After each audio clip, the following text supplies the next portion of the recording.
রাজপথে কর্মসূচি ঘিরে রাজনৈতিক অনৈক্য, দায়িত্বশীল না হলে বিভাজনের সুযোগ নেবে পরাজিত শক্তি, মত বিশ্লেষকদের। পিয়ার পদ্ধতির একটা দাবি আছে তাদের, কেন নামছে? সে সিট পাবে না বইলা, তার স্বার্থ সে দেখছে। আর যে পিয়ার চায় না সে দেখে পিয়ার হইলে তার সিট কমে যায়। রাস্তায় নামাটা মানুষ পছন্দ করছে না, এটাতে মানুষ ভীষণ বিরক্ত। সবচেয়ে ভালো হচ্ছে ডায়ালগ করা। দীর্ঘ 9 বছর পর কিশোরগঞ্জ জেলা বিএনপির সম্মেলন, ভার্চুয়ালি যুক্ত হবেন তারেক রহমান, নেতাকর্মীদের উচ্ছ্বাস। আজকে কিশোরগঞ্জে 2090 জন কাউন্সিলর ভোট দিয়ে সভাপতি সেক্রেটারি নির্বাচিত করবে। আমাদের তৃণমূলের নেতাকর্মীদের প্রত্যক্ষ ভোটের মাধ্যমে আমাদের নেতা নির্বাচিত হবে। রাকসুতে 12 মাসে 24 সংস্কারের ইশতেহার দিল শিবির প্যানেল। পোষ্যকোটা পুনর্বহালের প্রতিবাদে আমরণ অনশনে শিক্ষার্থীরা। রাজধানীর যাত্রাবাড়িতে বাসায় এসি বিস্ফোরণ, একই পরিবারের 4 জন দগ্ধ। জাতীয় বার্নে ভর্তি 2 জনের অবস্থা গুরুতর।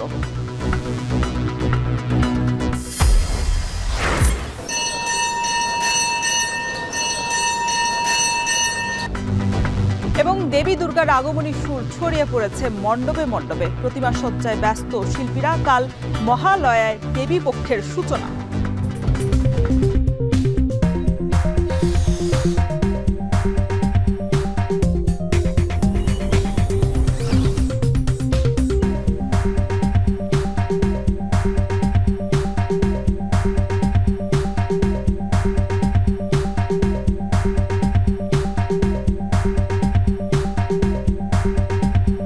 স্বাগত জানাচ্ছি এখন ঢাকায়। পুরো আয়োজনে আপনাদের সঙ্গে আছি শরীফ রওশন। জাতীয় সংসদ নির্বাচন যতই ঘনিয়ে আসছে ততই রাজনৈতিক দলগুলোর মধ্যে অনৈক্য দৃশ্যমান হচ্ছে। এক্ষেত্রে আলোচনার মাধ্যমে ঐক্যে পৌঁছানোর তাগিদ বিশ্লেষকদের। রয়েছে ভিন্ন মত। একই সাথে তারা বলছেন অভ্যুত্থানের চেতনার স্বার্থেই আগামী সংসদের সকল রাজনৈতিক দলগুলোর অংশগ্রহণ করা জরুরি। তখন জুলাই সনদ বাস্তবায়নে কারো একক আধিপত্য থাকবে না। বাকিটা জানাচ্ছেন হাসিব বিল্লাহ। ফেব্রুয়ারিতে নির্বাচন বাস্তবায়নে সরকার নানা উদ্যোগ নিলেও কোন পদ্ধতিতে নির্বাচন হবে এ নিয়ে ধোঁয়াশা কাটছে না। কারণ উচ্চকক্ষে পিয়ার নিয়ে ঐকমত্য কমিশন সিদ্ধান্ত দিলেও এর বিপক্ষে অবস্থান নিয়েছে বিএনপি। অন্যদিকে অভ্যুত্থানের পর থেকেই নিম্নকক্ষে পিয়ারের দাবি জানিয়ে আসছে জামাত ইসলামী। এবার পিয়ারের দাবিতে রাজপথে আন্দোলনে নেমেছে ইসলামী 7টি রাজনৈতিক দল। রহস্যজনকভাবে একটি প্রভাবশালী শক্তি সরকারের উপরে জোর খাটিয়ে লেভেল প্লেইং ফিল্ড বাস্তবায়ন করতে দিচ্ছে না। এদিকে অহেতুক চাপ সৃষ্টি গণতন্ত্রের জন্য শুভ নয় বলে জানিয়েছে বিএনপি। আমরা এখন পর্যন্ত সবচেয়ে বড় রাজনৈতিক দল, এর কোনো সন্দেহ নেই। আমরা কিন্তু এখন পর্যন্ত কোনো ইস্যুতে এই আফটার দিস চেঞ্জ, এই পরিবর্তনের পরে কিন্তু আমরা কোনো ইস্যুতেই রাজপথে আছি। আমরা আলোচনার মাধ্যমেই সমস্ত কিছু সমাধান করতে চাচ্ছি। দলগুলোর রাজপথের কর্মসূচি নিয়ে ভিন্ন ভিন্ন মত রাজনৈতিক বিশ্লেষকদের। কেউ বলছেন রাজপথের আন্দোলন সমাধান নয়, অন্যদিকে টেবিলের আলোচনায় সমাধান হয়নি বলেই রাজপথ বেছে নিতে হয়েছে বলে মত দেন কেউ কেউ। রাস্তায় নামাটা মানুষ পছন্দ করছে না। কোনো একটা দল রাস্তায় দাঁড়ায় তখনই একটা জ্যাম হয়ে যায় এবং এটাতে মানুষ ভীষণ বিরক্ত। এগুলো মানুষের ভোটিং বিহেভিয়ারকে আমার মনে হয় যে রিফ্লেক্ট করবে। তো রাস্তাটা বন্ধ করতে হবে। সবচেয়ে ভালো হচ্ছে ডায়ালগ করা। রাজপথে নাম তো সেই জন্য আপনি তো ঐক্যমত্য আসতে পারলেন না টেবিলে। পিয়ার পদ্ধতির একটা দাবি আছে তাদের, কেন নামছে? সে সিট পাবে না বইলা, তার স্বার্থ সে দেখছে। আর যে পিয়ার চায় না সে দেখে পিয়ার হইলে তার সিট কমে যায়, একচ্ছত্র আধিপত্য কমে যায়। গণতন্ত্রে বিশ্বাসী হইলে, রাষ্ট্রকে ভালোবাসতে হইলে, জনগণকে ভালোবাসতে হইলে রাষ্ট্রের উপকারের জন্য শক্ত বিরোধী দল দরকার। এদিকে জুলাই সনদ বাস্তবায়ন নিয়ে বিভক্ত রাজনৈতিক দলগুলো। বিএনপির অবস্থান, সংসদ ছাড়া সংবিধান সংশোধন সম্ভব নয়। তখন প্রশ্ন উঠছে, বিদ্যমান নির্বাচনী পদ্ধতিতে অভ্যুত্থানে অংশ নেওয়া অনেক রাজনৈতিক দল পরবর্তী সংসদে আসন পাবে কিনা। আর অন্য যারা আছে তারা যদি সংসদে না যায় তাদের কথার সুযোগ নাই। সেজন্য যদি আপনি ভাবেন, আপনি অন্য চিন্তা করতে হবে যে কীভাবে আনতে হয়। কিন্তু ঠিক এই মুহূর্তে বাংলাদেশের ইফেক্টিভ হইল পিয়ার পদ্ধতি। পিয়ার পদ্ধতি হলে কী হবে? একটা সরকার হবে দুর্বল সরকার, সবাই বলে, আমিও বলি দুর্বল সরকার হবে। কিন্তু আপনি দেশ ঠিক করতে চান, তাহলে এই যে পার্লামেন্টে যাওয়ার পর এই তার উপর থেকে আস্থা তুলে নিয়ে আসবে যদি উনি জুলাই সনদ বাস্তবায়ন না করেন। আমাদের যেরকমভাবে একটা প্রচলিত হয়ে গেছে একটা সিস্টেম, সেই সিস্টেমে থাকাটাই বোধহয় ভালো আমার কাছে মনে হয়। যদি সবগুলা দল একসঙ্গে বসে একটা জাতীয় সরকার গঠন করে তাহলে তো সেটা হতে পারে। অভ্যুত্থানের পর সচেতন জনগণ এখন অন্ধভাবে কাউকে সমর্থন করে না, তাই জনগণের জন্য যারা কাজ করবে তারাই আগামী নির্বাচনে জনসমর্থন পাবে বলে মত এই বিশ্লেষকের। শুধু যদি ভেবে না যে হ্যাঁ আমরা জিতেই যাব, ওইটা হচ্ছে ভুল। এই ডাকসু ইলেকশন বা জাকসু ইলেকশন ওই জিনিসটাই মানুষকে জানিয়েছে যে কাজ করে আমাদের সমর্থন নিতে হবে। ন্যাশনাল ইলেকশনে এটাই হবে, এই দলের এত সাপোর্টার, ওই দলের এত সাপোর্টার, এখন তারা এরকমভাবে ভোট দিবে না। এই যে সচেতনতা, এটা বাংলাদেশে নতুন, এই আন্দোলনের পরে এটা হয়েছে। বিশ্লেষকদের মতে ঐক্য ধরে রেখে অভ্যুত্থানের শক্তিগুলো আলোচনার মাধ্যমে জুলাই সনদ নিয়ে সমাধানের পথ খুঁজতে হবে। তবে সব পক্ষ দায়িত্বশীল আচরণ না করলে বিভাজনের সুযোগ নিবে পরাজিত শক্তি। হাসিব বিল্লাহ, এখন, ঢাকা। দীর্ঘ 9 বছর পর অনুষ্ঠিত হচ্ছে কিশোরগঞ্জ জেলা বিএনপির ত্রিবার্ষিক সম্মেলন। শহরের পুরাতন স্টেডিয়ামে অনুষ্ঠিত হতে যাওয়া এই সম্মেলনকে সফল করতে জেলার বিভিন্ন প্রান্ত থেকে জড়ো হচ্ছে বিএনপির কর্মী সমর্থকরা। এ বিষয়ে আরও খবর জানাতে সম্মেলনের পুরাতন স্টেডিয়াম মাঠ থেকে যুক্ত হয়েছেন সহকর্মী জাওয়াদ মাহমুদ। জাওয়াদ, জেলা বিএনপির সম্মেলন ঘিরে কর্মী সমর্থকদের উচ্ছ্বাস কেমন দেখছেন, আর বিএনপির ভারপ্রাপ্ত চেয়ারম্যান তারেক রহমান কখন বক্তব্য রাখবেন, সার্বিক পরিস্থিতি কি জানাবেন?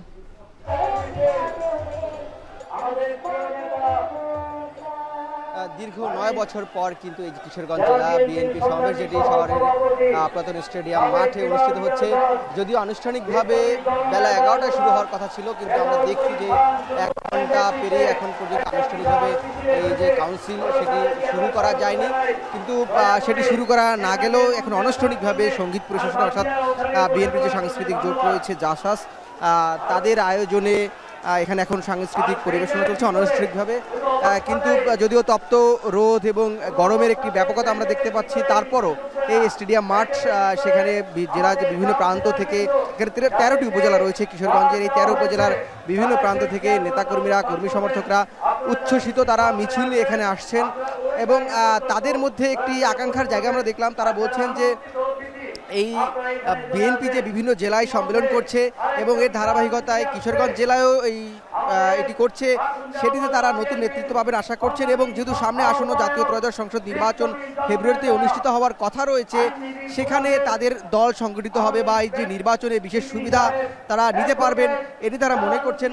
যদিও এই 9 বছর পর হওয়া কাউন্সিলর আমরা জানি যে এখানে 2 জন সহসভাপতি পদে লড়াই করছেন এবং 4 জন সাধারণ সম্পাদক পদে এখানে লড়াই হবে। এবং যারা এখানের কাউন্সিলর আছেন অর্থাৎ যারা, তারা মনে করছেন যে একটি তীব্র প্রতিদ্বন্দ্বিতা এবং গণতান্ত্রিক প্রক্রিয়ায় তাদের এই যে জেলার যে শীর্ষ 2 নেতা সেটি তারা নির্বাচন করবেন। এবং এই নির্বাচনের লক্ষ্যে আমরা দেখেছি এখানে প্রায় 2090 জন কাউন্সিলর এখানে আজকে ভোট দিবেন এবং 11-21টি বুথ রয়েছে। অর্থাৎ এখানে কিন্তু এই কিশোরগঞ্জ জেলায় 13টি উপজেলা রয়েছে এবং 8টি পৌরসভা রয়েছে। এই 13 এবং 8 যে উপজেলা এবং পৌরসভা মিলে 21টি ইউনিটের যে নেতাকর্মীরা তারা এখানে আসবেন এবং এই 21টি ইউনিটের 2090 জন কাউন্সিলর অর্থাৎ ভোটার, তারা ভোট দিয়ে আজকে নেতা নির্বাচন করবেন। এবং এখানে উদ্বোধন করবেন বিএনপির মহাসচিব মির্জা ফখরুল ইসলাম আলমগীর। যদিও তিনি, আমরা জেনেছি ইতিমধ্যেই তিনি শহরের সার্কিট হাউসে এসেছেন, সেখানে বিশ্রাম নিচ্ছেন। কিছুক্ষণের মধ্যেই হয়তো এই যে মাঠে এখানে উপস্থিত হবেন এবং আনুষ্ঠানিকভাবে উদ্বোধন করবেন। যের আগে কিছুক্ষণ বলছিলাম যে এখন অনানুষ্ঠানিকভাবে সঙ্গীত পরিবেশনা চলছে এবং এখানে ভার্চুয়ালি যুক্ত হবেন এবং প্রধান অতিথির বক্তব্য রাখবেন বিএনপির ভারপ্রাপ্ত চেয়ারম্যান তারেক রহমান। তিনি এখানে দিক নির্দেশনামূলক বক্তব্য রাখবেন, এখানে নেতাকর্মীরা প্রত্যাশা করছেন। এবং তাদের মধ্যে যেই বিষয়টি এসেছে যে যেহেতু একটি নির্বাচনী আমেজ বিএনপির তৃণমূলে পৌঁছেছে, অর্থাৎ এই কাউন্সিল বিএনপির যে ত্রয়োদশ জাতীয় সংসদ নির্বাচনের প্রস্তুতি, সেখানে আরও জোরালো ভূমিকা রাখবেন, এমনটাই মনে করছেন এই কিশোরগঞ্জের কর্মী সমর্থকরা। এই ছিল এখন পর্যন্ত কিশোরগঞ্জের যে ত্রিবার্ষিক সম্মেলন তার সবশেষ রওশন। কিশোরগঞ্জ জেলা বিএনপির ত্রিবার্ষিক সম্মেলন নিয়ে বিস্তারিত জানাচ্ছিলেন সহকর্মী জাওয়াদ মাহমুদ। ষষ্ঠ দিনের মতো উৎসবমুখর পরিবেশে সকাল থেকেই চলছে রাকসু নির্বাচনের প্রচারণা। শিক্ষার্থীদের হাতে পৌঁছে দিচ্ছেন পরিচয়, ব্যালট নাম্বার এবং নির্বাচনী অঙ্গীকার সম্পর্কিত প্রচারপত্র। এ বিষয়ে আরও বিস্তারিত জানাতে বিশ্ববিদ্যালয়ের পরিবহন মার্কেট থেকে যুক্ত হয়েছেন সহকর্মী মারুফ হাসান। মারুফ, আর তো খুব বেশি দিন বাকি নেই, সেক্ষেত্রে প্রার্থীদের প্রচারণা কেমন দেখছেন, আর যারা ভোটার শিক্ষার্থীরা এই রাকসু নির্বাচন নিয়ে কি ভাবছেন?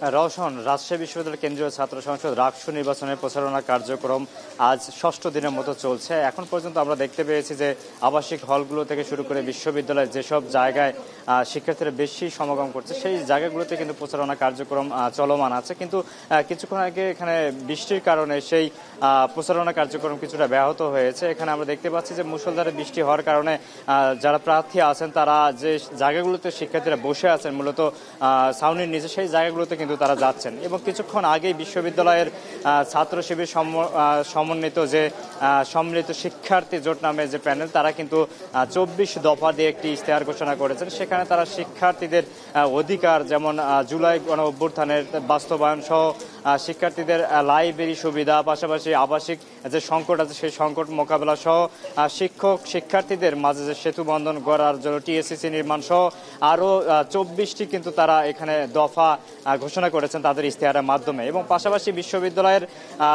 এখানে কিন্তু কিছুদিন আগেই পোষ্য কোটা নামে যে বিষয়টি মীমাংসিত ছিল সেটি কিন্তু নতুনভাবে আবার নিয়ে আসা হয়েছে। পোষ্য কোটার পুনর্বহালের যে কারণে পুনর্বহালের প্রতিবাদে শিক্ষার্থীরা এখানে বিশ্ববিদ্যালয়ের শামসুজ্জোয়া চত্বরে তারা আমরণ অনশনে বসেছে। আমরা দেখতে পেয়েছি যে বৃষ্টির মধ্যেও কিন্তু তারা তাদের যে আমরণ অনশন সেটি কিন্তু চালিয়ে যাচ্ছেন। এখন পর্যন্ত বিশ্ববিদ্যালয়ের প্রশাসনের পক্ষ থেকে তারা কোনো ধরনের আশ্বাস পায়নি এবং তারা তাদের আমরণ অনশনের মাধ্যমে 2টি দাবি উত্থাপন করছেন। একটি দাবি হচ্ছে রাকসু নির্বাচন কোনোভাবে বানচাল করা যাবে না, 25 সেপ্টেম্বরে রাকসু নির্বাচন করতে হবে এবং বিশ্ববিদ্যালয়ে পোষ্য কোটা নামে যে সুবিধা আবার নতুনভাবে চালু করা হচ্ছে এটি যাতে কোনোভাবেই চালু না করা হয় এবং অতি দ্রুত এই সংশোধনী করা হয় এবং এই পোষ্য কোটা চিরতরের জন্য বিশ্ববিদ্যালয় থেকে তুলে দেওয়া হয়, এমনটি কিন্তু তারা দাবি করছেন। এবং তাদের শেষ যে তথ্য আমরা জানতে পেরেছি, তারা এখানে বেশ কয়েকজন শিক্ষার্থী কিন্তু বৃষ্টির মধ্যে ভিজেই আমরণ অনশন করছে এবং একজন গুরুতর আহত অবস্থায় আছে, তাকে মেডিকেলে নিয়ে যাওয়া হচ্ছে। সবশেষ তথ্য মতে তারা তাদের আমরণ অনশন চালিয়ে যাবেন যতক্ষণ না বিশ্ববিদ্যালয় প্রশাসনের পক্ষ থেকে আশানুরূপ কোনো ফল না থাকে। রওশন, রাজশাহী বিশ্ববিদ্যালয়ের রাকসু নির্বাচনের এই ছিল আমার কাছে সবশেষ তথ্য। রাজশাহী বিশ্ববিদ্যালয়ের সবশেষ খবর জানাতে আমাদের সাথে যুক্ত ছিলেন সহকর্মী মারুফ হাসান। এদিকে রাকসু নির্বাচনের মতো চাকসু নির্বাচনের প্রস্তুতি চলছে বেশ তোড়জোড়। চট্টগ্রাম বিশ্ববিদ্যালয়ে আসন্ন চাকসু নির্বাচনে এখন পর্যন্ত ভিপি পদে 25 জন এবং জিএস এবং এজিএস পদে 22 জন করে মনোনয়ন ফর্ম জমা দিয়েছেন। এছাড়া কেন্দ্রীয় সংসদে সব পদ মিলিয়ে 429 জন মনোনয়ন জমা দিয়েছে। আর হল সংসদ এবং কেন্দ্রীয় সংসদ মিলিয়ে মনোনয়ন জমা দিয়েছেন মোট 931 জন। এসব মনোনয়ন যাচাই বাছাই চলবে আগামীকাল পর্যন্ত। এরপর সোমবার প্রকাশ করা হবে প্রাথমিক প্রার্থী তালিকা। মঙ্গলবার প্রার্থিতা প্রত্যাহার এবং বুধবার আপত্তি গ্রহণ এবং নিষ্পত্তি শেষে বৃহস্পতিবার চূড়ান্ত প্রার্থী তালিকা প্রকাশ করা হবে। এদিকে এখন পর্যন্ত চাকসু নির্বাচনের অন্তত 10টি প্যানেল ঘোষণা করা হয়েছে। স্বতন্ত্রভাবেও লড়ছেন বহু শিক্ষার্থী। সামাজিক যোগাযোগ মাধ্যমে এরই মধ্যে শুরু হয়েছে প্রচারণা। শুক্রবার রাতে যাত্রাবাড়ীতে এসি বিস্ফোরণে ঘুমন্ত অবস্থায় দগ্ধ হলেন একই পরিবারের 4 জন। মুহূর্তে ঘরে আগুন ধরে গেলে তারা 4 জনই পুড়ে যান।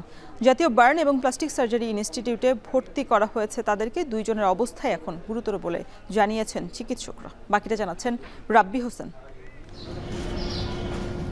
শুক্রবার দিবাগত রাত 1টার পর যাত্রাবাড়ির ধলপুরে বউবাজার এলাকার একটি ভবনের 7ম তলায় হঠাৎ এসি বিস্ফোরণ। মুহূর্তেই ঘরে আগুন ধরে যায়। ঘুমন্ত অবস্থায় 2 সন্তানসহ গুরুতর দগ্ধ হন তুহিন হোসেন ও ইবা আক্তার। পরিবারের সদস্যরা জানায় রাতেই তাদের ভর্তি করানো হয় জাতীয় বার্ন ও প্লাস্টিক সার্জারি ইনস্টিটিউটে। আগুন নেভান অন্য ভাড়াটিয়ারা। রাত্রে ঘুমায় রয়েছে, ঘুমানোর পরে এসিটা হঠাৎ ব্লাস্ট হয়ে মানে ভিতরে একটা বোম যেমন ফুটলে যে অবস্থা হয় না ওরকমের মতো আর কি বিস্ফোরণ হয়েছে। তো আমার ভাই ভাবি তারপর আরেকটা ভাই বেটা 3-4 জনেরই মনে করেন পুরা গুরুতর অবস্থা। রাত 1টা-1:30 নাগাদ হঠাৎ করে একটা বিস্ফোরণে তাদের ঘুম ভাঙে, আর ঘুম ভেঙেই দেখে যে রুমে এখানে সেখানে আগুন জ্বলতেছে, সারা শরীর দগ্ধ। চিকিৎসকরা জানান তুহিন ও তার ছেলে তানভীরের শরীর 40% বেশি দগ্ধ হয়েছে। স্ত্রী ইভার 15% ও আরেক সন্তান তাওহিদের 8% দগ্ধ হয়েছে। একজন শিশুর 40% পুড়েছে এবং একজনের 8% পুড়েছে। আমরা সকলকেই ভর্তি রেখেছি, একজনের 7 বছর এবং একজনের 6 বছর। আর যাদের মেজর বার্ন হয়েছে ওনাদেরকে আমরা এসডিইউতে শিফট করে চিকিৎসা চলমান রেখেছি। আর বাকি যে 2 জনের মাইনর বার্ন তাদেরকে আমরা কেবিনে শিফট করছি। এসি বিস্ফোরিত হওয়ার কারণ এখনও জানা যায়নি। দগ্ধ হওয়া তুহিন মোতালিব প্লাজার একটি মোবাইল সার্ভিসিং দোকানে কাজ করেন। তাদের বাড়ি মাদারীপুরের সদর উপজেলায়। রাব্বি হোসেন, এখন, ঢাকা। গণতন্ত্র পুনরুদ্ধারের পথে সংকটময় একটা সময় পার করছে বাংলাদেশ। ঠিক এই প্রেক্ষাপটে জাতিসংঘের ৮০তম সাধারণ অধিবেশনে অংশ নিচ্ছেন অন্তর্বর্তী সরকারের প্রধান উপদেষ্টা ডক্টর মোহাম্মদ ইউনূস। আগামী ২২ সেপ্টেম্বর নিউ ইয়র্কের উদ্দেশ্যে যাত্রা করবেন তিনি। সাধারণ বিতর্কে বক্তব্য রাখার পাশাপাশি বৈশ্বিক নেতৃবৃন্দের সঙ্গে দেখা সাক্ষাতে তুলে ধরবেন তার সরকারের অগ্রগতি এবং নির্বাচনের প্রস্তুতির চিত্র। যুক্তরাষ্ট্র থেকে আরও জানাচ্ছেন আব্দুল আহাদ। জাতিসংঘ সদর দপ্তর নিউ ইয়র্ক। বিশ্ব নেতাদের মিলন মেলায় এবারও অংশ নিচ্ছেন ডক্টর মোহাম্মদ ইউনূস। বাংলাদেশের অন্তর্বর্তী সরকারের প্রধান উপদেষ্টা হিসেবে এটি তার দ্বিতীয়বারের অংশগ্রহণ। তবে এবারের সফর কেবল বক্তৃতার মধ্যে সীমাবদ্ধ থাকছে না, রয়েছে কৌশলগত কূটনৈতিক পরিকল্পনাও।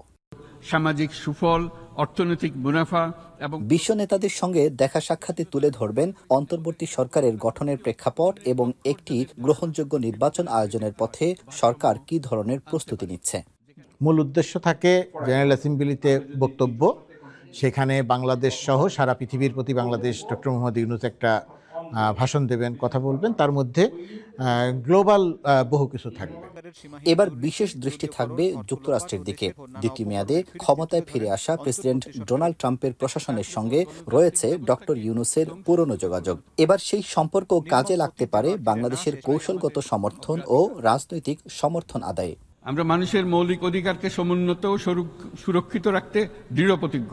যুক্তরাষ্ট্র ছাড়াও ইউরোপ সহ বিশ্বের বন্ধুপ্রতিম দেশগুলোর প্রতিনিধিদের সঙ্গেও দেখা হবে বাংলাদেশের প্রতিনিধিদের। আলোচনায় থাকবে মানবাধিকার, রাজনৈতিক অংশগ্রহণ এবং আগামী জাতীয় নির্বাচনের রোডম্যাপ।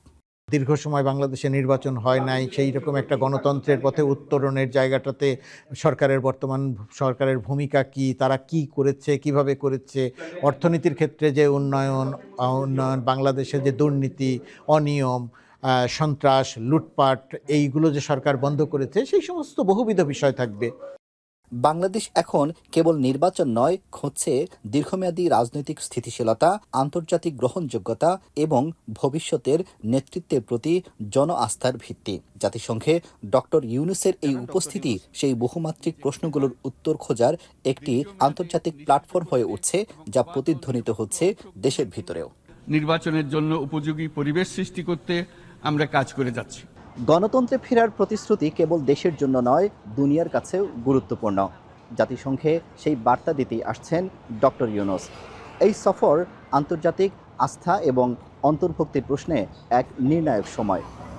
আব্দুল আহাদ, এখন, যুক্তরাষ্ট্র। অন্তর্বর্তী সরকারের পরিকল্পনা উপদেষ্টা ডক্টর ওয়াহিদ উদ্দিন মাহমুদ বলেছেন, প্রযুক্তিগত ঘাটতির কারণে সোলার প্যানেলের মাধ্যমে তৈরি হওয়া শক্তি জাতীয় গ্রিডে যুক্ত করা সম্ভব হচ্ছে না। একই সাথে নবায়নযোগ্য জ্বালানির লক্ষ্যমাত্রা অর্জনে পর্যাপ্ত বাজেট নেই বলেও জানালেন পরিকল্পনা উপদেষ্টা।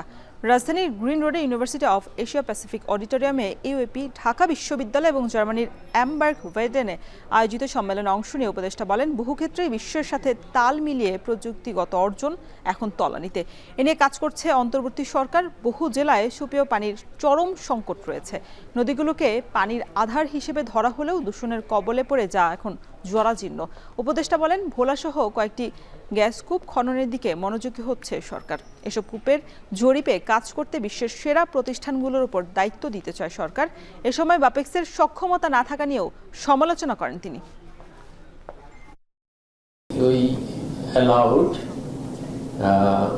For the first time, commercial production of solar energy so that the entrepreneurs from private sector can produce solar energy and can sell it to the national grid.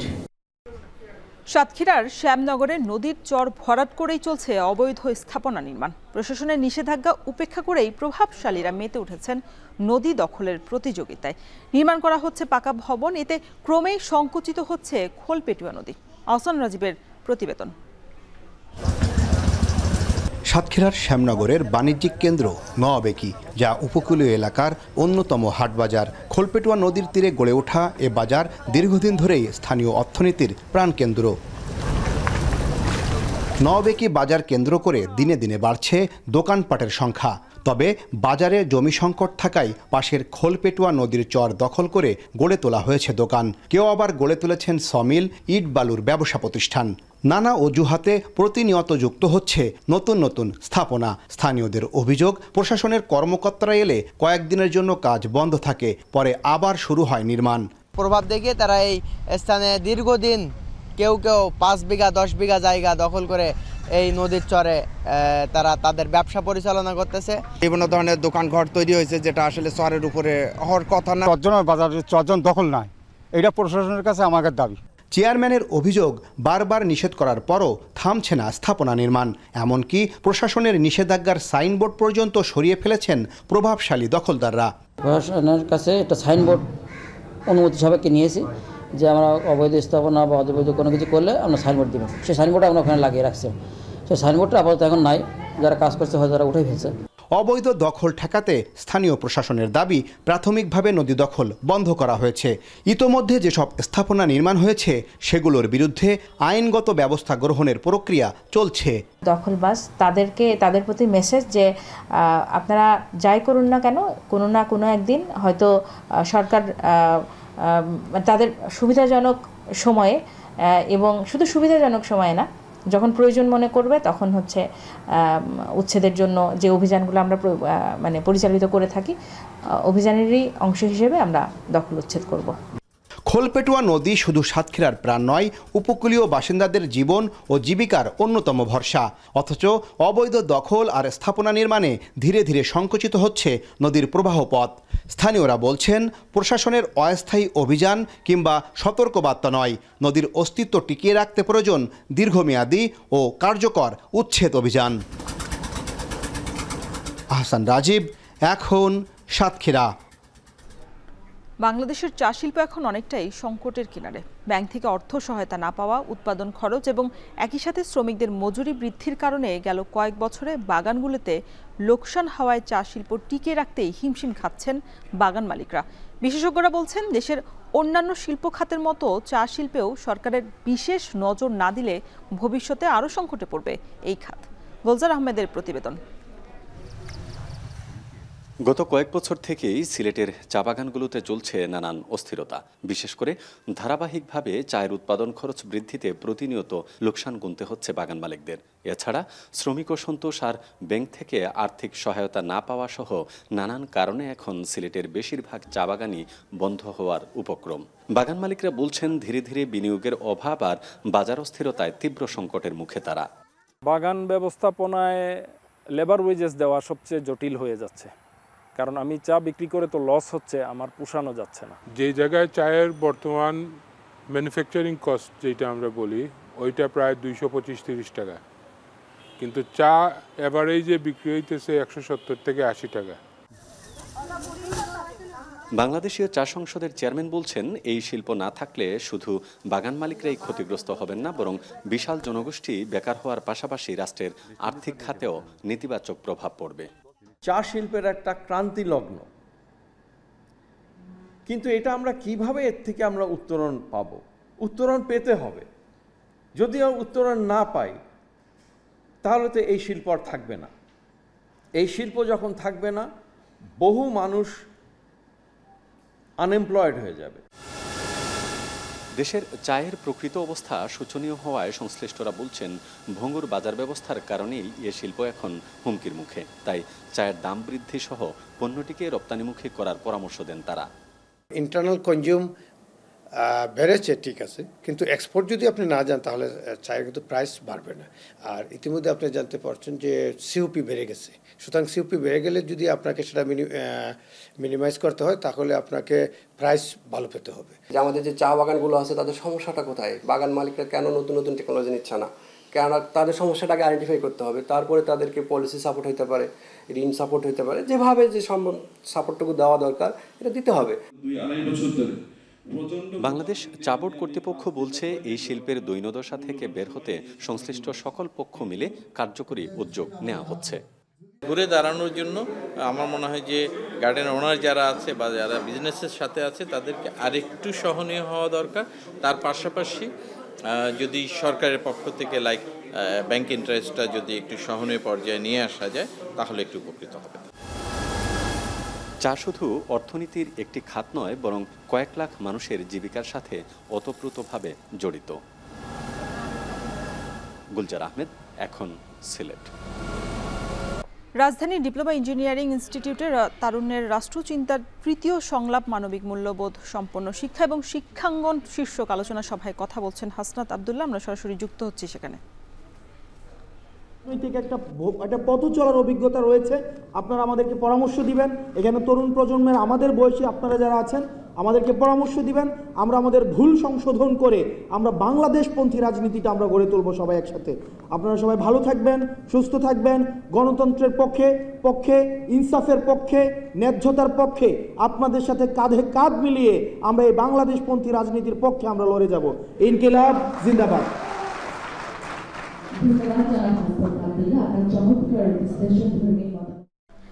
রাজধানীর ডিপ্লোমা ইঞ্জিনিয়ারিং ইনস্টিটিউটে কথা বলছিলেন হাসনাত আব্দুল্লাহ। আমরা সরাসরি যুক্ত ছিলাম সেখানে। ইতোমধ্যে দেবীর আগমনী সুর ছড়িয়ে পড়েছে চট্টগ্রামের বেশিরভাগ পাড়া মহল্লায়। পূজার প্রস্তুতির শেষ মুহূর্তে কাজ করছেন মৃৎশিল্পীরা। এবছর চট্টগ্রামের 292টি পূজা মণ্ডপে অনুষ্ঠিত হবে শারদীয় দুর্গোৎসব। এ নিয়ে আরও বিস্তারিত জানাতে আমাদের সাথে যুক্ত হয়েছেন সহকর্মী কাজী মাহফুজ। শেষ মুহূর্তের পূজার প্রস্তুতি কেমন দেখছেন, আর পূজা মণ্ডপের নিরাপত্তায় আইনশৃঙ্খলা বাহিনী এখন পর্যন্ত কোনো উদ্যোগ নিয়েছে কিনা, সার্বিক পরিস্থিতি কি, বিস্তারিত জানাবেন।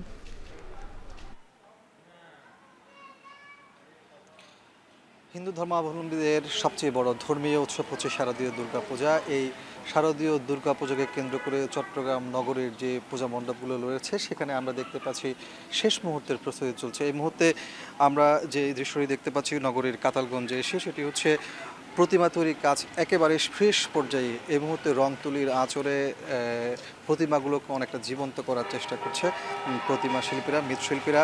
চট্টগ্রাম এই নগরীতে এবার 292টি পূজা মণ্ডপে শারদীয় দুর্গাপূজা অনুষ্ঠিত হবে। এর বাইরে আমরা যতটুকু জানতে পেরেছি চট্টগ্রাম নগরের বাইরে অর্থাৎ 15টি উপজেলায় প্রায় 2000 পূজা মণ্ডপে শারদীয় দুর্গাপূজা অনুষ্ঠিত হবে। সেই হিসেবেই আমরা দেখেছি 1 মাস আগে থেকেই প্রতিমা শিল্পীরা প্রতিমা তৈরির কাজগুলো শুরু করেছে। শেষ মুহূর্তে তারা এই রংতুলির আঁচড়ে এই প্রতিমাগুলোকে একেবারে জীবন্ত করে তোলার চেষ্টা করছেন। আমরা যে মণ্ডপে এখানে কিন্তু প্রায় 17 থেকে 18টি প্রতিমা তৈরি করা হয়েছে এবং সেগুলো হয়তো এখান থেকে বিভিন্ন জায়গায় চলে যাবে। এখানে যারা কারিগর রয়েছেন তাদের সাথে কথা আমরা বলেছি, তারা বলছেন যে এবার এক একটি প্রতিমা তারা সর্বোচ্চ 3 লাখ টাকা মূল্যেরও তৈরি করেছেন, আবার সর্বনিম্ন 35,000 টাকার প্রতিমাও তৈরি করেছেন। তবে গতবারের চাইতে এবার প্রতিমা বেচা বিক্রিতে খানিকটা ভাটা পড়েছে তারা বলছেন। বিশেষ করে দূর দূরান্ত থেকে যারা প্রতিমা কিনতে আসেন এবার কিন্তু সেই দৃশ্যটি চট্টগ্রামে কম দেখা যাচ্ছে। তার কারণ হিসেবে তারা এখনও পর্যন্ত নির্দিষ্ট করে কিছু বলতে পারেনি। আর আপনি যেমনটি জানতে চেয়েছেন যে আইনশৃঙ্খলা বাহিনীর অবস্থা, আমরা মেট্রোপলিটন পুলিশের সাথে কথা বলেছি এবং জেলা পুলিশের সাথে কথা বলেছি। জেলা পুলিশ জানিয়েছে তারা 17টি নির্দেশনা দিয়েছেন নিরাপত্তা নিশ্চিত করার ক্ষেত্রে। সেই জায়গাতে মেট্রোপলিটন পুলিশের পক্ষ থেকে সব ধরনের প্রস্তুতি নেওয়া হয়েছে যাতে নির্বিঘ্নে হিন্দু ধর্মাবলম্বীরা তাদের এই সবচেয়ে বড় ধর্মীয় উৎসব শারদীয় দুর্গাপূজা উদযাপন করতে পারে। তারা আমাদেরকে জানিয়েছেন যে প্রত্যেকটি পূজা মণ্ডপে কিন্তু সিসি ক্যামেরা স্থাপন করা হচ্ছে। একই সাথে মণ্ডপগুলোতে তারা পূজা যারা আয়োজন করছেন তাদের ব্যবস্থাপনায় নিজস্ব স্বেচ্ছাসেবক দল কাজ করবেন এবং আনসার পুলিশের বিশেষ টিমও কিন্তু এই পূজা মণ্ডপগুলোতে কাজ করবেন। নিশ্চিদ্র নিরাপত্তা ব্যবস্থা নিশ্চিত করা হচ্ছে যাতে কোনো ধরনের সমস্যা তৈরি না হয়। তো এই ছিল আমার কাছে চট্টগ্রামের কাতালগঞ্জ থেকে প্রতিমা তৈরি এবং পূজা মণ্ডপ তৈরির সবশেষ তথ্য। চট্টগ্রাম থেকে পূজা মণ্ডপের সবশেষ প্রস্তুতির খবর জানাতে যুক্ত ছিলেন সহকর্মী কাজী মাহফুজ।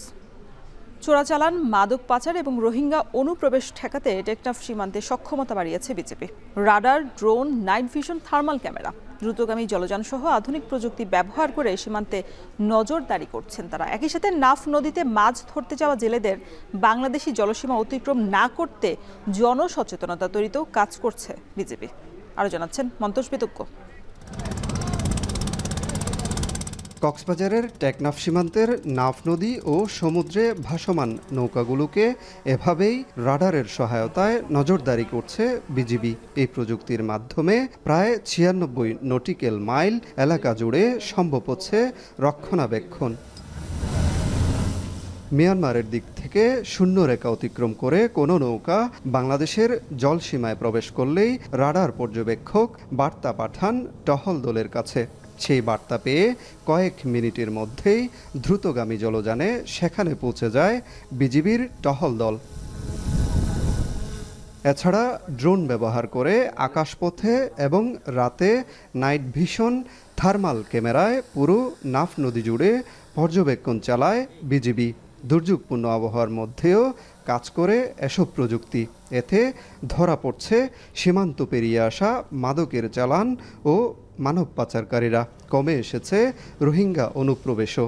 মাদকের ক্ষেত্রে যখন কোনো নৌকা নদীপথে নৌকা অথবা ককশিপ ভাসমান সাঁতার পারি যেই আসুক না কেন এই রাডার আমাদের শো করে। আমরা এটা দিয়ে পরিষ্কার দেখতে পাই মিয়ানমার থেকে কোনো নৌকা বর্ডার ক্রস করে বাংলাদেশে আসলে অথবা কোনো লোক সাঁতরে বাংলাদেশে আসলে সেটাও আমরা ফাইন্ড আউট করতে পারি এবং সেই স্মাগলারদেরকে এবং মাদকদ্রব্য আটক করতে পারি। বিজিবি কর্মকর্তারা বলছেন প্রযুক্তির সহায়তায় সমুদ্রপথে বাংলাদেশ ও মিয়ানমারের জলসীমা রক্ষণাবেক্ষণের সময় অনেক নৌকার সন্দেহজনক চলাচল নজরে আসছে, যার ডিজিটাল ফুটপ্রিন্ট বিজিবির হাতে রয়েছে। এসব তথ্য কোস্টগার্ড ও নৌবাহিনীকেও সরবরাহ করছে তারা।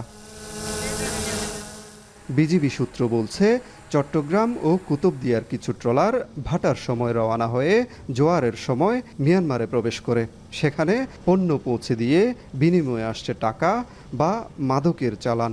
প্রযুক্তির নজরদারি আমরা সেন্ট মার্টিন ছাড়িয়ে আমাদের জলসীমা পর্যন্ত যতটুকু জায়গা আছে এটাকে বিস্তৃত করেছে এবং এর ফলশ্রুতিতে আমরা যথেষ্ট তথ্য উপাত্ত পাচ্ছি, যা আমরা আন্তঃবাহিনী সমন্বয়ের মাধ্যমে সংশ্লিষ্ট বাহিনীগুলোকে নিয়মিত তথ্য দিয়ে যাচ্ছি। টেকনাফ সীমান্তে বিজিবির নজরদারি কেবল মাদক ও চোরাচালান রোধেই নয়, দেশের নিরাপত্তা ও সার্বভৌমত্ব রক্ষার এক নিরবিচ্ছিন্ন প্রক্রিয়া। মনতোষ বেদজ্ঞ, এখন, টেকনাফ, কক্সবাজার। চুয়াডাঙ্গার জীবননগরে দুই ভাইকে কুপিয়ে হত্যা করেছে দুর্বৃত্তরা। শনিবার সকাল 10টার দিকে উতলি মাঝের পাড়া এলাকায় এই ঘটনা ঘটে। স্থানীয়রা জানায় মাঝের পাড়া এলাকায় বক্স মণ্ডলের ছেলে আনোয়ার এবং হামজা সকালে বের হয় বাসা থেকে। স্টেশন এলাকায় তাদের উপর হামলা চালায় 4 জন দুর্বৃত্ত, ধারালো অস্ত্র দিয়ে কুপিয়ে আহত করে তাদের। ঘটনাস্থলেই মারা যান একজন, আরেকজনকে স্থানীয়রা উদ্ধার করে সদর হাসপাতালে নিলে চিকিৎসক তাৎক্ষণিক মৃত ঘোষণা করেন। পূর্বশত্রুতা জেরেই এই হত্যাকাণ্ড বলে প্রাথমিকভাবে ধারণা করছে পুলিশ।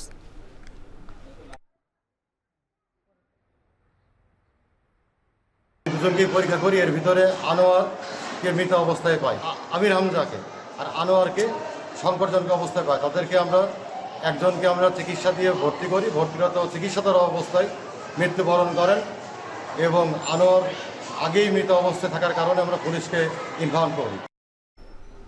সপ্তাহের ব্যবধানে চাঁদপুর বড় স্টেশন মাঝঘাটে ইলিশের দাম কমেছে কেজি প্রতি 50 থেকে 100 টাকা পর্যন্ত। তবে দাম এখনও সাধারণ ক্রেতার ধরাছোঁয়ার বাইরে। এ নিয়ে চাঁদপুর বড় স্টেশন থেকে আরও জানিয়েছেন তালহা জুবায়ের। বছর জুড়ে চাঁদপুরের স্থানীয় যে পদ্মা মেঘনা নদী রয়েছে সেখানে কিন্তু জেলেদের জালে কাঙ্ক্ষিত ইলিশের দেখা না পাওয়ায় কিন্তু মাছের সরবরাহ খুব একটা বাড়েনি এবং আর কিছুদিন পরে কিন্তু ইলিশের মৌসুম শেষ হতে যাচ্ছে। তবে যেই পরিমাণে হাটে মাছ এসেছে সেই তুলনায় কিন্তু আসলে ক্রেতাদের চাহিদা ছিল উপচে পড়া, যার ফলশ্রুতিতে মাছের যোগান এবং সরবরাহের পার্থক্যের কারণে কিন্তু দাম কিন্তু সাধারণ ক্রেতাদের ধরাছোঁয়ার বাইরে রয়ে গেছে। আজকের বাজারে 1 কেজি ওজনের যে মাছ তা কিন্তু বিক্রি করা হচ্ছে 2100 থেকে 2200 টাকা দরে। তাছাড়া 700 থেকে 800 গ্রাম ওজনের ইলিশ কিন্তু বিক্রি করা হচ্ছে 1800 থেকে 1900 টাকা দরে এবং ছোট সাইজের যে মাছ রয়েছে তাও কিন্তু 1000 থেকে 1150-1200 টাকা দরে কিন্তু বিক্রি করা হচ্ছে। তবে আসলে কথা বলেছিলাম ব্যবসায়ীদের সাথে, তারা যেটা বলছেন যে গেল সপ্তাহে ভারতে কিছু মাছ ব্যবসায়ীরা পাঠানোর কারণে কিন্তু মাছের এক ধরনের একটা চাহিদা কিন্তু আরো বেশি পরিমাণে কিন্তু সৃষ্টি হয়েছিল। তবে এই সপ্তাহে এসে কিন্তু ভারতে মাছ পাঠানো, বিশেষ করে যারা ব্যবসায়ী রয়েছেন তারা কিন্তু এলসির মাছ কিন্তু সেইভাবে কিনছেন না। যার কারণে কিন্তু মাছের দামটা কিছুটা কমেছে। তো সবকিছু মিলিয়ে আসলে ইলিশের যেই দাম এই ছিল আমাদের চাঁদপুর থেকে। ফ্রান্সের প্যারিসে ইউরোপিয়ান একাডেমি অফ ডার্মাটোলজি এবং ভেনেরোলজির 25তম কংগ্রেসে চর্মরোগের চিকিৎসায় অত্যাধুনিক প্রযুক্তির ভূমিকা নিয়ে কথা বলেছেন দেশের শীর্ষ চর্মরোগ বিশেষজ্ঞ অধ্যাপক ডাক্তার MU কবির চৌধুরী। সেখান থেকে সবশেষ জানিয়েছেন Mujahid Shuvo. European academy of dermatology and venereology এটির 25তম কংগ্রেস, এখানে বাংলাদেশ থেকে অসংখ্য চিকিৎসক এখানে যোগ দিয়েছেন। আমরা জানতে চাই যে এই কংগ্রেসে আসলে কত ধরনের আলোচনা হচ্ছে এবং টেকনোলজির ব্যবহার কত বেশি বেড়েছে।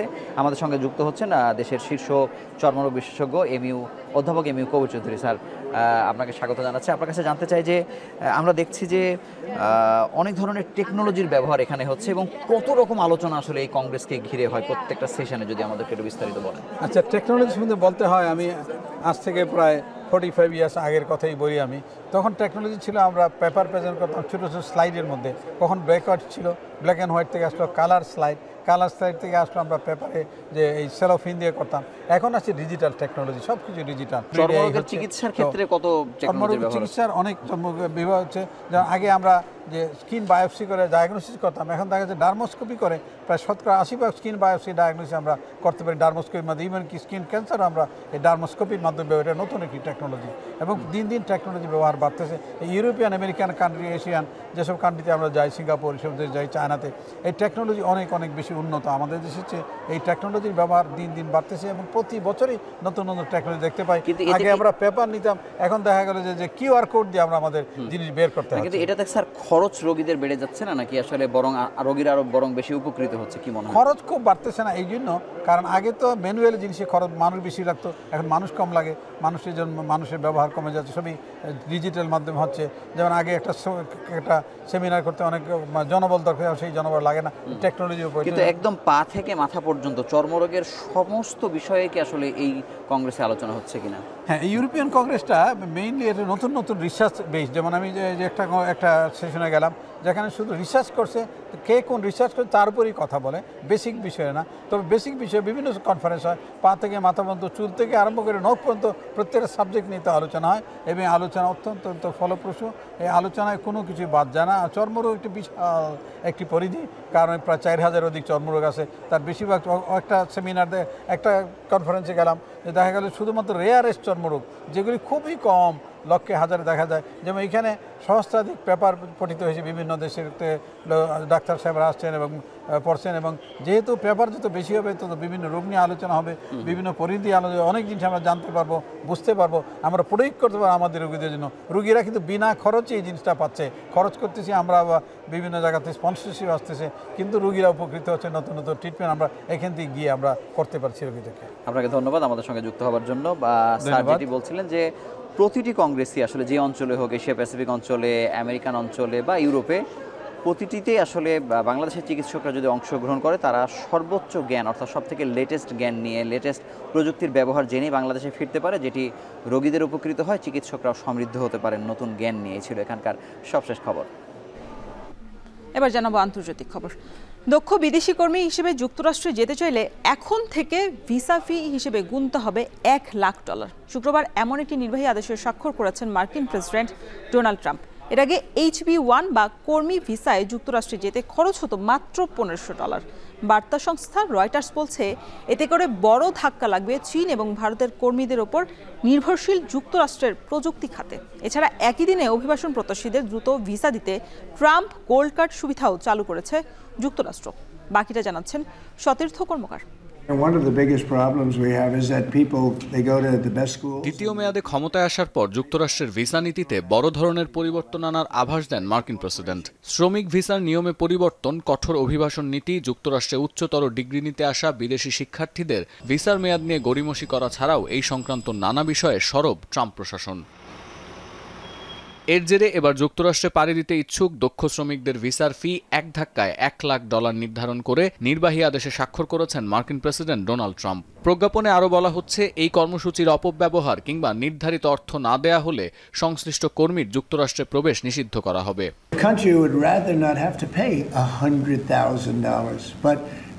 And they'd rather, how do you do that? You hire Americans. So there's an incentive to hire American.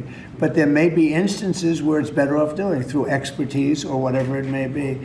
But they're both unbelievable, whether it's a gold card or anything else that we talked about today. স্থানীয় সময় শুক্রবার সন্ধ্যায় যুক্তরাষ্ট্রের বাণিজ্য মন্ত্রী Howard Lutnick সাংবাদিকদের বলেন, বড় প্রতিষ্ঠানগুলোর সঙ্গে আলোচনার ভিত্তিতেই এই সিদ্ধান্ত নেওয়া হয়েছে। তবে 3 বছরের জন্য এককালীন $3 লাখ ফি নির্ধারণ করা হবে নাকি প্রতি বছর $1 লাখ ফি নেওয়া হবে এ বিষয়ে চূড়ান্ত সিদ্ধান্ত আসেনি। হোমল্যান্ড সিকিউরিটি ডিপার্টমেন্টের পরামর্শ নেয়ার পর বিস্তারিত জানানো হবে বলে মন্তব্য বাণিজ্য মন্ত্রীর। যুক্তরাষ্ট্রে পাড়ি দেওয়ার জন্য বিদেশি শ্রমিকদের HB1 ভিসার মেয়াদ মূলত 3 বছরের। মেয়াদ শেষ হলে তা আবার নবায়ন করতে হয়। অনেক ক্ষেত্রেই দেখা যায় প্রতিষ্ঠানের স্বার্থে বিদেশি দক্ষ শ্রমিকদের যুক্তরাষ্ট্রে আনতে এই ভিসার ফি পরিশোধ করে সংশ্লিষ্ট প্রতিষ্ঠানই। নতুন প্রজ্ঞাপনেও এমনটা করার বিধান আছে। 2004 সাল থেকে H-1B ভিসা ক্যাটাগরিতে আবেদনের সংখ্যা প্রতি বছর 85,000-এ সীমাবদ্ধ রেখেছে যুক্তরাষ্ট্র। মার্কিন নাগরিকত্ব ও অভিবাসন সেবা সংস্থা USCI এর তথ্য অনুযায়ী আগামী অর্থ বছরের জন্য H-1B ভিসার আবেদন কমে প্রায় 3,59,000-এ নেমে এসেছে, যা 4 বছরের মধ্যে সর্বনিম্ন। HB1 ভিসার পক্ষে যাদের অবস্থান তারা বারবার অভিযোগ করে আসছেন এর জেরে ক্ষতিগ্রস্ত হচ্ছে মার্কিন কর্মীরা। যদিও ইলন মাস্কের মতো ধনকুবের ও অন্যান্য রিপাবলিকান নেতা সমর্থকদের দাবি এই ভিসার কারণে বিশ্বের শীর্ষ প্রতিভাবান কর্মীরা মার্কিন মুলুকে কাজের অগ্রাধিকার পাবেন। তবে বার্তা সংস্থা রয়টার্স বলছে এতে করে বড় ধাক্কা খাবে যুক্তরাষ্ট্রের প্রযুক্তি খাত। বিশেষ এই সেক্টরটি ভারতীয় ও চীনা কর্মীদের ওপর নির্ভরশীল হওয়ায় নতুন এই ভিসা নীতি ভোগাবে মালিক পক্ষকে। এদিন অভিবাসন প্রত্যাশীদের জন্য বহুল প্রতীক্ষিত ও আলোচিত ট্রাম্প গোল্ড কার্ডের উন্মোচন করেছেন মার্কিন প্রেসিডেন্ট। এর ফলে মোটা অঙ্কের ফি জমা দিয়ে এই কার্ড সংগ্রহ করলে দ্রুততম সময়ে যুক্তরাষ্ট্রে ভিসা পাবেন আবেদনকারীরা। গোল্ড কার্ডের জন্য একজন আবেদনকারীকে পরিশোধ করতে হবে $10 লাখ। পাশাপাশি ভিসা প্রক্রিয়া আরও ত্বরান্বিত করতে আবেদনকারীর স্পন্সর খরচ করতে পারবেন অতিরিক্ত $20 লাখ। সতীর্থ কর্মকার, এখন বিশ্ব। এই ছিল এখন ঢাকার আয়োজনে। এখন টেলিভিশন ওয়েবসাইটে দেখতে ভিজিট করুন www.ekhon.tv। যারা ফেসবুকে যুক্ত থাকতে ভিজিট করুন facebook.com/tv.ekhon এবং ইউটিউবে সরাসরি দেখতে ভিজিট করুন youtube.com/c/ekhon tv।